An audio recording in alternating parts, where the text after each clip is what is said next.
தனக்குன்னு வச்சிக்காம தேவனுக்கு கொடுத்து விடுகிறாளே. எனக்கு பிறந்த பிள்ளைதான், நான் வச்சிருந்தா ஈசாக்க போல நான் பலி செலுத்திடணும். நான் கர்த்தருக்கு கொடுத்துட்டா அவர் என் பிள்ளையை வளர்த்து கொள்வார்.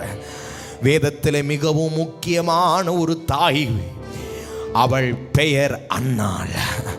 வேதம் சொல்லுது, அவள் போய் தன் பிள்ளைக்காக கதறி அழுது அழுது அழுது, எனக்கு பிள்ளை இல்லையேன்னு சொல்லி கேட்டு ஒரு பிள்ளையை தாரவாத்து தேவனிடத்தில் வாங்கிட்டு அவள் ஒரு பொருத்தனை செய்தாலாம். எனக்கு ஒரு குமாரன் பிறந்தால் அவனை என் தேவனுடைய ஆலயத்துக்கு கொடுப்பேன் என்று அவள் பொருத்தனை செய்துவிட்டு வந்தாள்.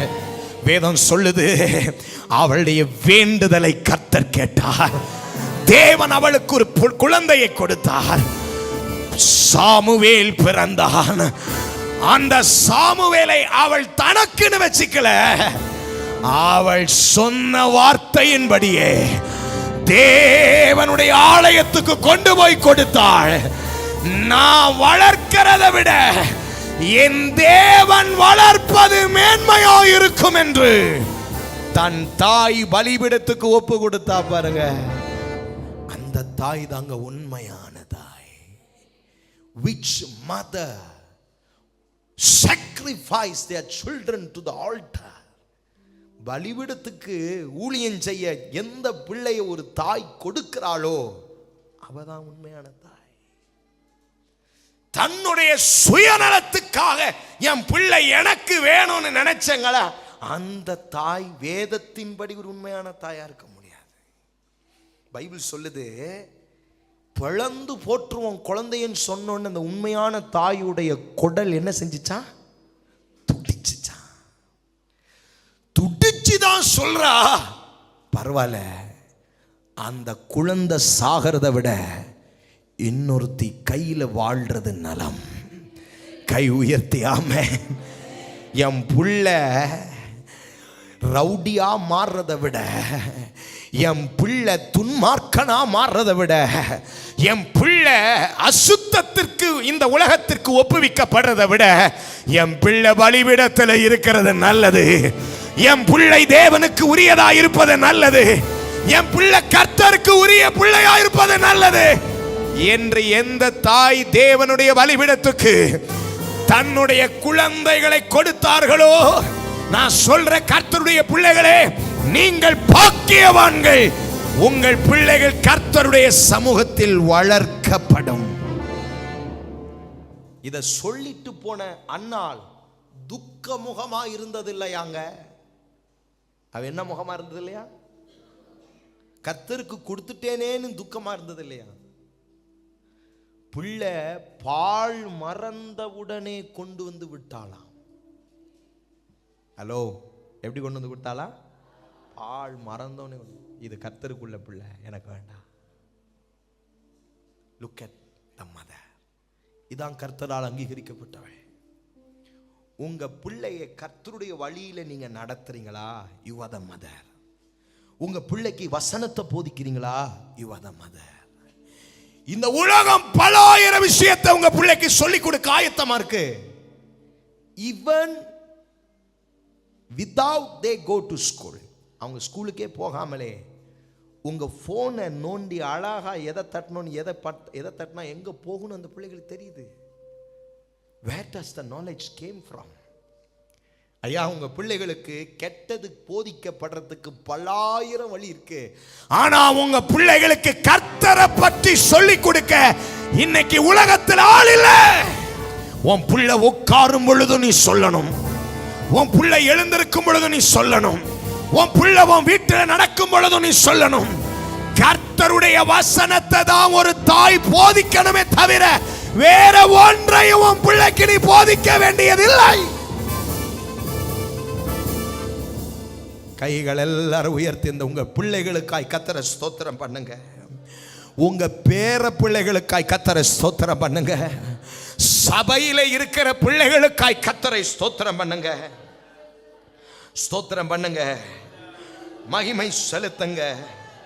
உங்க பிள்ளைகள் கர்த்தரால் போதிக்கப்படணும். உங்க பிள்ளைகள் கர்த்தரால் போதிக்கப்படணும். உங்க பிள்ளைகள் கர்த்தருடைய வசனத்தால் போதிக்கப்பட வேண்டும். உங்க பிள்ளைகள் தேவனுடைய வார்த்தைக்கு அர்ப்பணிக்கப்பட்ட பிள்ளைகளாய் மாற வேண்டும். ஒரு அல்லேலூயா சொல்லுங்கள். முதலாவது ஒரு தாய், இயேசுவை பெற்ற தாய் மரியாள். இந்த தாய் எப்படிப்பட்டவர் தெரியுமா? தான் பெற்றெடுத்த இயேசு என்கிற பிள்ளைக்கு அவங்க செய்த முதலாவது ஒரு அர்ப்பணிப்பு என்ன தெரியுமா? வாசிங்க லூக்கா 1:38. வேகமா வாசிக்கணும், நேரம் இல்லை.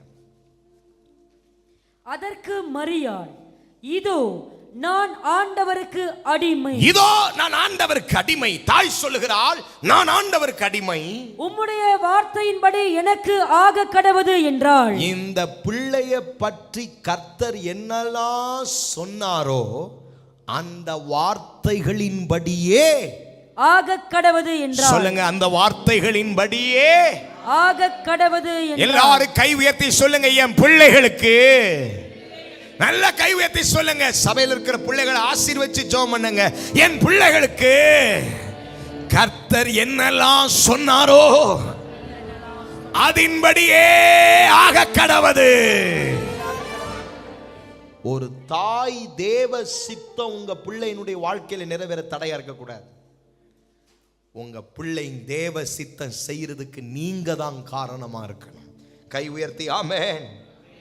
அதற்கு இயேசுவின் தாய் எப்படி ப்ரூவ் பண்ணி காட்டினாங்க? இயேசு சாக போகும் பொழுது, சிலுவையில தொங்கிக்கிட்டு இருக்கும் போது, இயேசுவின் தாய் சிலுவையின் அருகாமையிலே நின்று கொண்டிருந்தார்கள். She was behind the screen for the fulfillment of the word of God in Jesus' life. இயேசுவை பற்றி என்னெல்லாம் வார்த்தை கொடுக்கப்பட்டுச்சு, அதில் ஒரு மிக முக்கியமான வார்த்தை, இயேசு எல்லாருக்காகவும் சிலுவையில் என்ன செய்ய வேண்டும்? மரிக்க வேண்டும். என் பிள்ளை கர்த்தருக்கு தியாகமாய் சிலுவையை சுமக்க வேண்டும் என்ற வார்த்தையை அறிந்தவள் யார்? மரியாள். அந்த சிலுவையில் நிற்கும் போது இந்த இயேசுவின் தாய் மரியாள் அந்த சிலுவைக்கு போக இயேசுவை என்ன செய்யல? தடை செய்யவே இல்லை. எல்லாரும் சொல்லுங்க, தடை செய்யவில்லை. யோவான் 19:25 வாசியுங்கள்.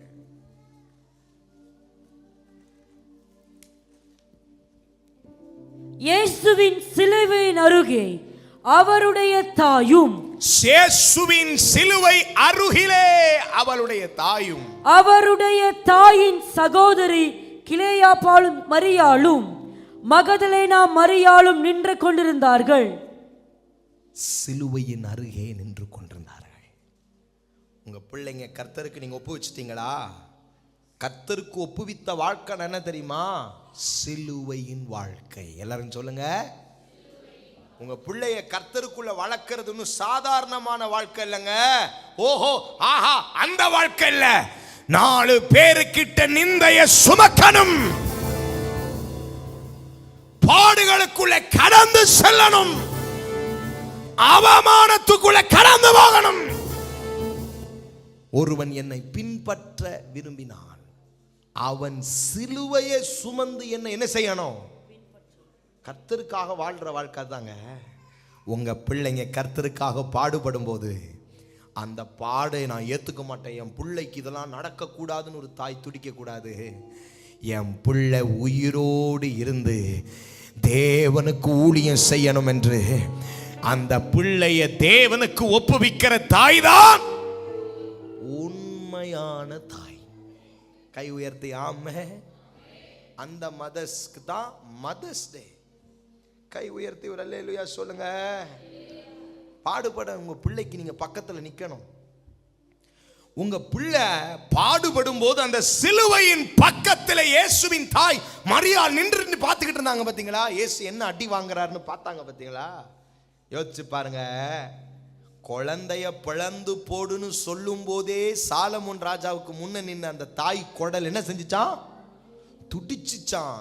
இயேசு அடி வாங்கி ரத்த ரத்தம் சிந்தி சிலுவையிலே அவர் நிர்வாணமாய் தொங்கிக்கிட்டு இருக்கும்போது இந்த தாயுடைய உள்ளம் எப்படி இருந்திருக்கும், ஒரு தாயுடைய எண்ணம் எப்படி இருந்திருக்கும்? நான் பெத்தெடுத்த என் பிள்ளை நிர்வாணமா சிலுவையில தொங்குதேனே எவ்வளவு கதறி இருப்பார்கள். எனக்கு அருமையானவர்களே, ஒரே ஒரு வார்த்தையை கூட சொல்லாமல் அந்த மரியாள் சிலுவையின் அருகிலே நின்று இயேசுவுக்காக வேண்டுதல் செய்து கொண்டே இருந்தார்கள். உங்களுக்கு தெரியுமா, இயேசு சிலுவையில மரித்து அடக்கம் பண்ணப்பட்ட பிறகு ஒரு கூட்ட ஜனத்தை கூட்டிக்கிட்டு இந்த இயேசுவின் தாயார் போய் ஜெபம் பண்ணி கொண்டிருந்தார்களாம். என்னன்னு தெரியுமா ஜெபம் பண்ணாங்களாம்? இயேசு மரித்தார், அவர் 3ஆம் நாள் உயிரோடு எழும்புவார், அவர் மீண்டும் வருவார் என்று அவர்கள் ஜெபம் பண்ணி கொண்டிருந்தார்களாம்.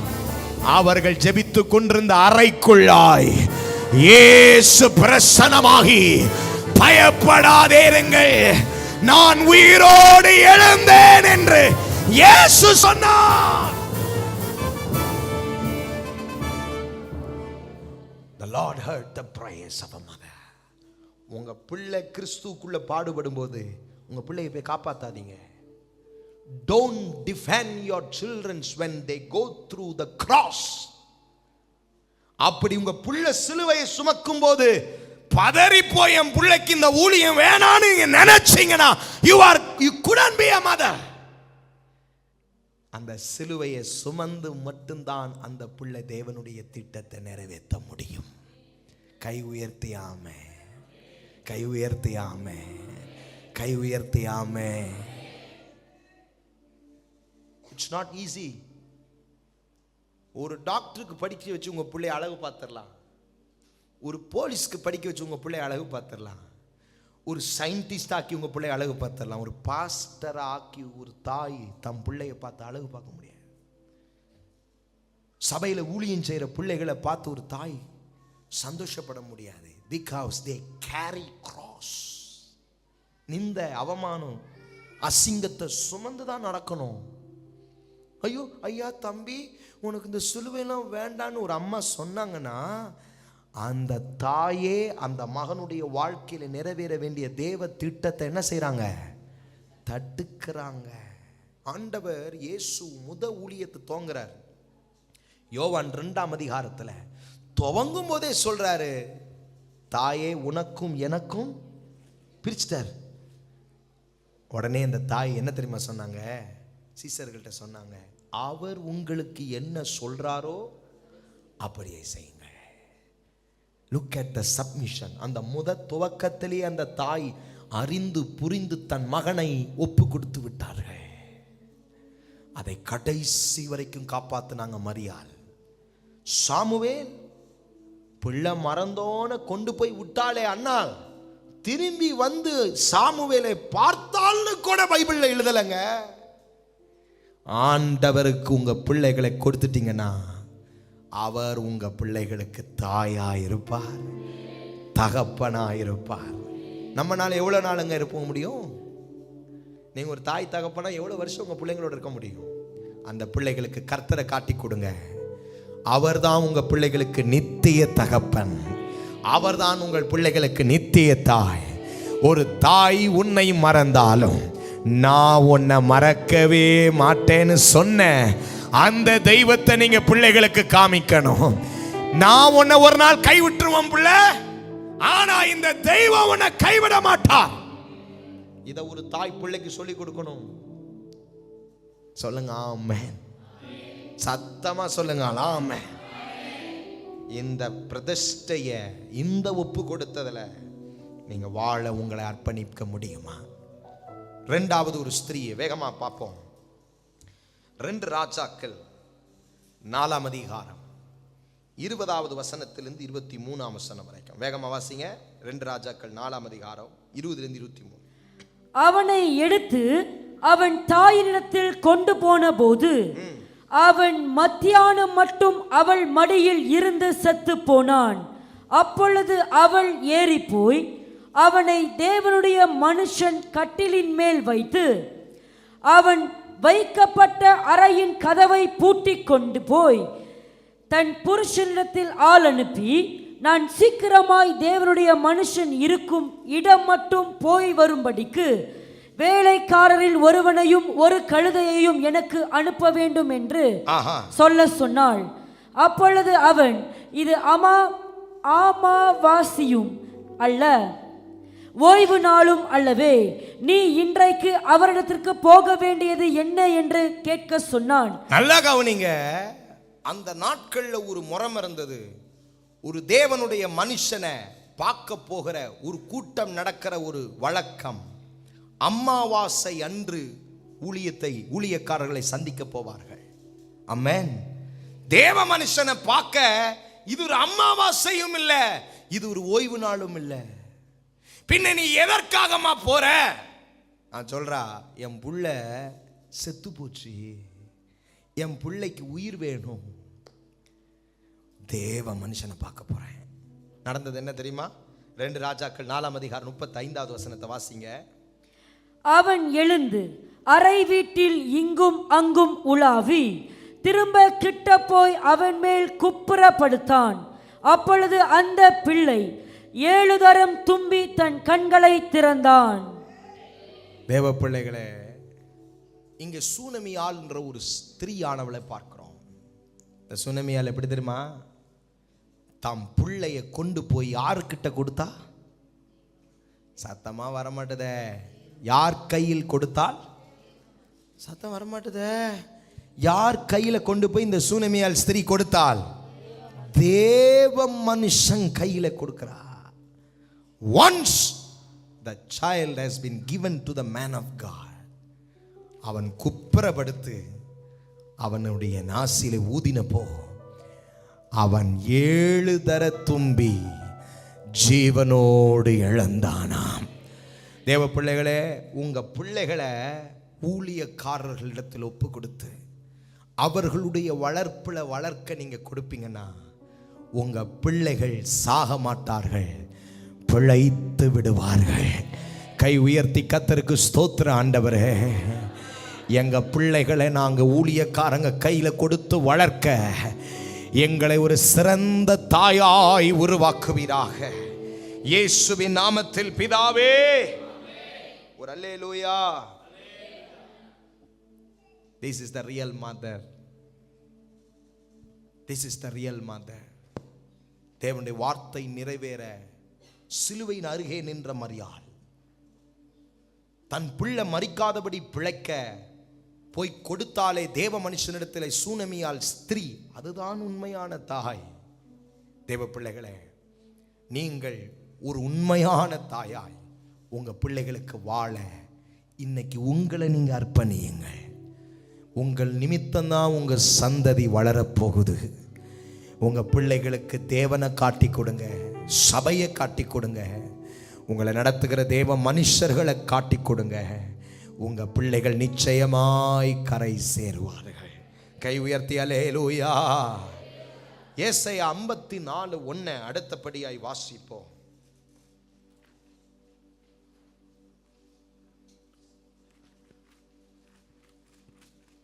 ஏசாயா 54:1. பிள்ளை பெறாத மலடியே, பிள்ளை பெறாத மலடியே, மகிழ்ந்து பாடு, மகிழ்ந்து பாடு. கர்ப்ப வேதனை படாதவளே, கர்ப்ப வேதனை படாதவளே, கம்பீரமாய் பாடி ஆனந்த சத்தமிடு, கம்பீரமாய் பாடி ஆனந்த சத்தமிடு. வாழ்க்கைப்பட்டவளுடைய பிள்ளைகளை பார்க்கிலும், வாழ்க்கப்பட்டவளுடைய பிள்ளைகளை பார்க்கிலும் அநாத ஸ்திரீனுடைய பிள்ளைகள் அதிகம் என்று கர்த்தர் சொல்லுகிறார். உன்னுடைய பிள்ளைகள் அதிகம் என்று கர்த்தர் சொல்லுகிறார். ஒரு ஆமென். ஒரு எழுத்தின்படியா இன்னைக்கு நான் ஒரு குழந்தை இன்னும் சுமந்து பெக்கலையேன்னு நீங்க ஒருவேளை நின்னா ஆண்டவர் சொல்றாரு, நீங்க இன்னும் பிள்ளைய பெறாட்டாலும் உங்களுக்கு கர்த்தர் அநேக ஆவிக்குரிய பிள்ளைகளை தருவாராம். கை உயர்த்தி ஒரு அல்லேலூயா சொல்லுங்க பார்க்கலாம். கலாத்தியர் 4:27 இந்த வசனத்தை உறுதிப்படுத்தி பவுல் கலாத்தியருக்கு எழுதுகிறார். வாசிங்க. அந்தபடி பிள்ளை பெறாத மலடியே மகிழ்ந்திரு, கர்ப்ப வேதனை படாதவளே களிப்பாய் எழும்பி ஆர்ப்பரி. புருஷன் உள்ளவர்களை பார்க்கிலும் அநாத ஸ்திரீக்கு அதிக பிள்ளைகள் உண்டு என்று எழுதியிருக்கிறது. ஆமென். உங்களுக்கு அநேக பிள்ளைகள் உண்டு. அந்த பிள்ளைகளுக்காக நீங்கள் சந்தோஷப்படணும். பைபிள் சொல்லுது, நீ கம்பீரித்து பாடணும், நீங்க கம்பீரித்து சந்தோஷப்படணும். மலடியா இருக்கிறேனேன்னு நீங்க ஒரு நாளும் துக்கப்படக்கூடாதான். பைபிள் சொல்லுது, மலடியா இருக்கிறவளே நீ கம்பீரித்து பாடு, பிள்ளை பெறாதவளே நீ சந்தோஷப்பட்டு களிகூறு. காரணம், உனக்கு இருக்கிறது ஒரு பிள்ளை இல்ல, 2 பிள்ளை இல்ல, அநேக பிள்ளைகளுக்கு நீ தாயாயிருப்பாய். எத்தனை பெரிய பாக்கியம்! கை நல்ல உயர்த்தி அந்த பாக்கியம் கிடைத்தவர்களுக்காய் கர்த்தரை நல்ல ஸ்தோத்திரம் பண்ணுங்க பார்க்கலாம். அல்லேலூயா. அடுத்து இன்னொரு விதமான ஒரு தாயானவள் இருக்கிறா. அவங்களுக்கும் ஒரு வார்த்தை சொல்லி நான் ஜெபம் பண்ணி முடிக்க போறேன். கல்யாணம் பண்ணி பிள்ளையெல்லாம் பெத்துட்டு புருஷன் கைவிட்டு போன நிறைய ஸ்திரீகள் இருக்கிறீர்கள். உங்களுக்கும் கர்த்தர் ஒரு வார்த்தை சொல்லி அனுப்புறாரு. புருஷன் போயிட்டான், புருஷன் என்ன தள்ளி விட்டான், இந்த பிள்ளைய நான் எப்படி வளர்க்க போறேன்னு ஒருவேளை நீங்க கண்ணீரோடு கஷ்டத்தோடு நிற்கலாம். புருஷன் செத்து போயிருக்கலாம், இல்லை கைவிட்டு போயிருக்கலாம், ஏதோ ஒன்று நிலவரம். ஆனால் உங்களுக்கு கர்த்தர் ஒரு வார்த்தை இந்த மாலை வேளையில் தராரு. உங்கள் நினைவெல்லாம் உங்கள் யோசனை எல்லாம் யாரா இருக்கு? உங்கள் பிள்ளைங்க தான். ஒரு அப்பா இல்லாமல் எப்படி நான் பிள்ளைய வளர்க்க போறேன்னு யோசிப்பீங்க. பைபிளில் ஆபிரகாம் ஆகார வீட்டை விட்டு துரத்தி விட்டார். நீ வேண்டாம் எனக்குன்னு. ஆண்டவரும் அங்கீகரிக்கல ஆகாரையும் இஸ்மவேலையும். இந்த ஆகார் ஓடி போய் வனாந்தரத்தில் அழுகிறாள். யாரை பார்த்து தெரியுமா அழுதா? யெகோவா தேவனை பார்த்து அழுதாள். ஆண்டவரே, நான் சரியான முறையில் கல்யாணம் பண்ணனான்னு எனக்கு தெரியல, நான் கரெக்டான விதத்தில் கல்யாணம் பண்ணி இந்த பிள்ளைய பெத்தனானும் எனக்கு தெரியல. ஆனால் உங்கள் சித்தம் இல்லாமல் கூட நான் கல்யாணம் பண்ணியிருக்கலாம்.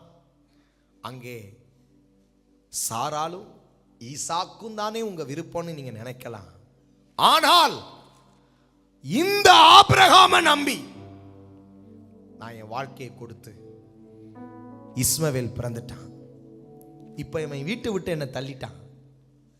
ஆபிரகாம் விசுவாசத்தின் தகப்பங்க, சாதாரணமான அப்பா அல்ல, ஜாதிகளுக்கு தகப்பன். இந்த அப்பங்காரன் இந்த மனைவியை தள்ளி விட்டான். இஸ்மவேல் வேண்டாம்.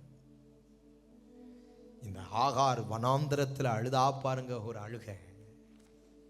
எனக்கு புருஷன் இல்லை ஆண்டவரே, என் பிள்ளை என் கண்ணு முன்னுக்கு சாக போகுது, சாப்பாடு இல்லை, என் பிள்ளையை நான் எப்படி கரை சேர்க்க போகிறேன், என் பிள்ளையை நான் எப்படி வாழ வைக்க போகிறேன், என் பிள்ளைக்கு நான் யாரு, என் பிள்ளைக்கு என் தகப்பன் யாருன்னு நான் சொல்லுவேன்னு சொல்லி அழுத அழுக இருக்குது பாருங்க அந்த வனாந்திரத்தில். பைபிள் சொல்லுது, கர்த்தர் ஆகாரின் கூக்குரலையும் கேட்டார். கை உயர்த்தி ஆண்டவருக்கு நன்றி சொல்லுங்க பார்க்கலாம். ஒருவேளை புருஷன் கைவிட்டு போய், புருஷன் இறந்து போய் இந்த பிள்ளைங்களை எப்படி நான் கரை சேர்க்க போறேன்ற நிலவரத்தில் இருந்தீங்கன்னா ஆண்டவர் உங்களை பார்த்து தான் பேசுறாரு. அந்த வனாந்தரத்தில் அந்த பிள்ளை சாகிறத நான் பார்க்க மாட்டேன்னு சொல்லி பிள்ளைய போய் ஒரு ஓரமாக போட்டுட்டு இவ ஒரு ஓரத்துக்கு வந்து அழுது கொண்டிருக்கிற நேரத்தில் கர்த்தர் என்ன செய்தார் தெரியுமா? வாசிப்போம். ஆதியாகமம் 21ஆம் அதிகாரம் 16வது வசனத்திலிருந்து 19வது வசனம் வரை. ஆதியாகமம் 21 16ஆம் வசனத்திலிருந்து 19ஆம் வசனம் வரை. பிள்ளை சாகிறதை நான் பார்க்க மாட்டேன். அடே அம்மாயா, நான் புள்ள சாகிறத பார்க்கவே மாட்டேன். இந்த வனாந்திரத்தில் என் புள்ள சாகணுமா? துரத்திட்டானே என் புருஷன், நான் புள்ள சாகிறத பார்க்க மாட்டேன். எதிராக அம்பு பாயும் தூரத்திலே போய் உட்கார்ந்து சத்தமிட்டு அழுதாள். தேவன் பிள்ளையின் சத்தத்தை கேட்டார். தேவ தூதன் வானத்திலிருந்து ஆகாரை கூப்பிட்டு, ஆகாரே. பிள்ளையின் சத்தத்தை தேவன் வானத்திலிருந்து கேட்டு தூதன் பேசுகிறான். ஆகாரே, உனக்கு என்ன சம்பவித்தது? பயப்படாதே, பயப்படாத. பிள்ளை இருக்கும் இடத்திலே தேவன் அவன் சத்தத்தை கேட்டார். பிள்ளை இருக்கிற இடத்துல கர்த்தர் அந்த பிள்ளையினுடைய சத்தத்தை கேட்டார். நீ எழுந்து பிள்ளையை எடுத்து அவனை உன் கையினால் பிடித்து கொண்டு போ, அவனை பெரிய ஜாதியாக்குவேன் என்றார். தேவன் அவளுடைய கண்களை திறந்தார். அப்பொழுது அவள் ஒரு தண்ணீர் துறவை கண்டு போய் துருத்தியிலே தண்ணீர் நிரப்பி பிள்ளைக்கு குடிக்க கொடுத்தாள். கரங்களை உயர்த்தி ஒரு ஆமென் சொல்லுங்க மாட்டீங்களா? நல்லா கவனிங்க. பிள்ளைய பிழைக்க வைக்கிறதுக்கு தண்ணி இல்லாத இந்த வனாந்திரத்துல ஆண்டவர் ஒரு ஊற்றை திறந்தாரு. தண்ணியை கொண்டு போய் பிடித்து அந்த குழந்தைக்கு கொடுத்தாள். குழந்தை பிழைச்சிச்சு. வாக்கு தத்தமே இல்லாத இந்த இஸ்மவேல் பெரிய ஜாதியானானாம். ஆமென். அதுதான் இஸ்லாமியர்களுடைய சந்ததி. பெரிய ஜாதியாகி நிற்கிறாங்க பார்த்தீங்களா? இவர் ஆகாரினுடைய சந்ததியார். இன்னைக்கு அவங்க எவ்வளோ பெரிய ஜாதியாக மாறிட்டாங்க. யார் நிமித்தம் தெரியுமா? நம்ம ஆபிரகாம் பண்ண வேலை. ஆகாரிட்ட கூக்குரல். வனாந்தரத்திலே கைவிடப்பட்ட ஸ்திரீக்கு தேவன் ஒரு ஊற்றை திறந்து, ஒரு வருமானத்தை திறந்து, ஒரு போஷிப்பை கொடுத்து அந்த பிள்ளையை வளர்த்தெடுக்க ஆசீர்வதித்தார். உங்க பிள்ளைங்களை கர்த்தர் கரை சேர்ப்பார். பயப்படாதீங்க. ஒருவேளை புருஷன் கைவிட்டிருக்கலாம், கர்த்தர் கைவிடவே மாட்டார். புருஷன் மரித்து போயிருக்கலாம், கர்த்தர் கைவிடவே மாட்டார். உங்க பிள்ளையை வளர்க்க ஒரு ஊற்று இன்றைக்கு திறக்குது.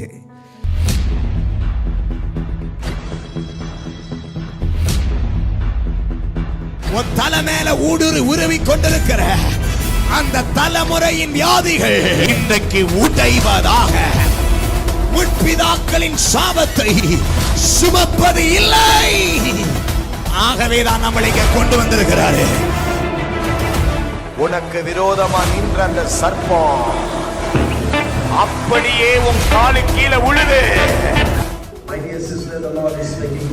உன்னை கொண்டு நான் செய்ய நினைத்ததை செய்யும் நாட்கள் வந்துவிட்டது. இது உங்கள் அற்புதத்தின் நேரம்.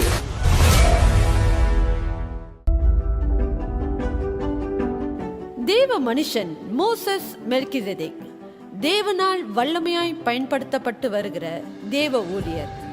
அப்போஸ்தலர் அழைப்பை பெற்ற இவர் கடந்த 11 ஆண்டுகளாக பெட்ரா சுவிசேஷ விடுதலை சபையின் ஸ்தாபகராகவும் மேய்ப்பராகவும் பணியாற்றி கொண்டு வருகிறார். இவருடைய தலைமைத்துவத்திற்கு கீழாக அநேக ஊழியர்கள் எழுப்பப்பட்டு இருக்கிறார்கள். அநேக திருச்சபைகளும் தேசமெங்கும் ஸ்தாபிக்கப்பட்டு இருக்கிறது. நூற்றுக்கணக்கான குடும்பங்கள் விசேஷித்த தேவனுடைய அபிஷேகத்தின் மூலமாய் பிசாசின் கட்டுகளில் இருந்தும் பொல்லாத ஆவியின் வல்லமைகளில் இருந்தும் விடுதலை ஆக்கப்பட்டு குடும்பங்கள் கட்டப்பட்டு வருகின்றது. அநேக புதிய ஆத்துமாக்களுக்கு தேவனுடைய சுகமளிக்கிற வல்லமையையும் விடுதலையின் வல்லமையையும் தீர்க்கதரிசன வல்லமையையும் வெளிப்படுத்தி அற்புத அடையாளங்களின் மூலமாக சுவிசேஷத்தை வல்லமையாக பிரசங்கித்து வருகிறார். விசேஷமாய் 5 வித ஊழியங்களில் தேவன் தேவ மனுஷன் மோசஸ் மெல்கிசேதேக்கை பயன்படுத்தி வருகிறார். சபையை ஸ்தாபிக்கின்ற ஒரு அப்போஸ்தலராகவும், சபையை மேய்க்கின்ற ஒரு மேய்ப்பராகவும், பெட்ரா வேதாகம கல்லூரியின் போதகராகவும், தேசங்களுக்கு ஒரு தீர்க்கதரிசியாகவும் மற்றும் சுவிசேஷகத்தை அறிவிக்கின்ற ஒரு சுவிசேஷகராகவும் உலகமெங்கும் பிரயாணம் செய்து கொண்டிருக்கிறார்.